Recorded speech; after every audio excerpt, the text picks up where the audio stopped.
सटवाईची कथा. पाचवीला येऊन बाळाचे नशीब लिहिणारी सटवाई. हिंदू धर्मामध्ये अनेक देवतांना खूप मानाचे स्थान दिलेले आहे.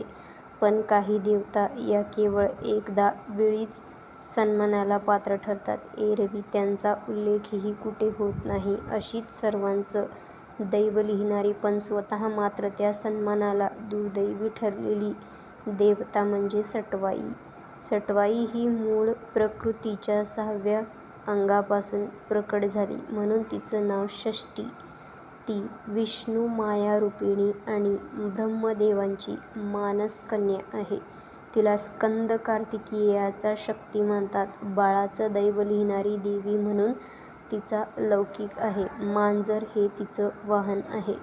जन्मानंतर 5व्या रात्री बाळाचं नशीब लिहायला ती येते. महाराष्ट्रात 5व्या दिवशी संध्याकाळी तर गुजरातमध्ये 6व्या दिवशी षष्ठीपूजन करतात. जननी सर्वभूतानां बालानांचा विशेषतः नारायणी स्वरूपाने बालरक्षमी सर्वदा अर्थात सर्व जीवांना विशेषतः लहान बाळांना आईसारखे सांभाळणारी नारायण स्वरूप अशी ती सटवाई. माझ्या बाळाचे रक्षण करू असं मागितलं जातं.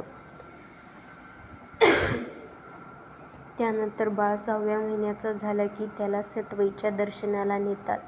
ही सटवाई नेहमी गावाबाहेरच असते. सटवाईबद्दलची एक लोककथा प्रचलित आहे. रोज रात्री आपली आई कुठे जाते असा प्रश्न सटवाईच्या मुलीला पडला.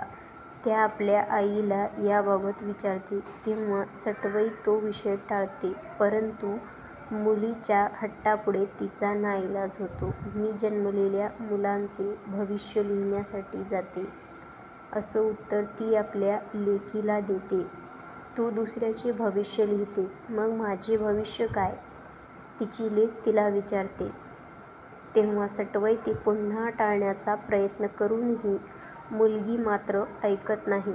तेव्हा ती लेकीला म्हणते, तुझे लग्न तुझ्याच पोटी जन्मलेल्या मुलाशी होईल.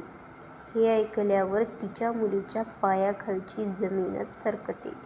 ती लग्नच न करण्याचा निर्णय घेते. काही दिवसांनी एक राजपुत्र तिच्या झोपडीजवळ नदीकिनारी पाणी पिण्यासाठी येतो. योगायोगाने राजपुत्राने चूळ भरून थुंकलेले पाणी तिच्या पिण्यात येते. त्यामुळे ती गर्भवती होते. कालांतराने तिला मूल झाल्यानंतर ती जंगलात टाकून देते. ते मूल एका राजाच्या हाती लागते. तो त्या मुलाचे संगोपन पालनपोषण करतो. तो मुलगा मोठा झाल्यानंतर शिकारीसाठी एके दिवशी जंगलात जातो.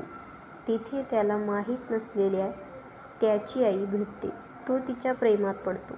आपणास झालेला मुलगा आपण टाकून दिल्यामुळे आपल्या आईचे म्हणजे सटवाईचे भविष्य खोटे ठरले अशी समजून ती त्या युवकाच्या प्रेमाला प्रतिसाद देते.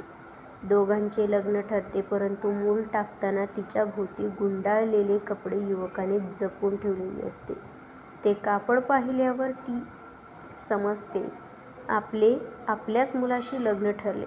तेव्हा तिच्या लक्षात येते सटवाई सांगत असलेले भविष्य कधीही खोटं ठरत नाही. असं या कथेचा आशय आहे.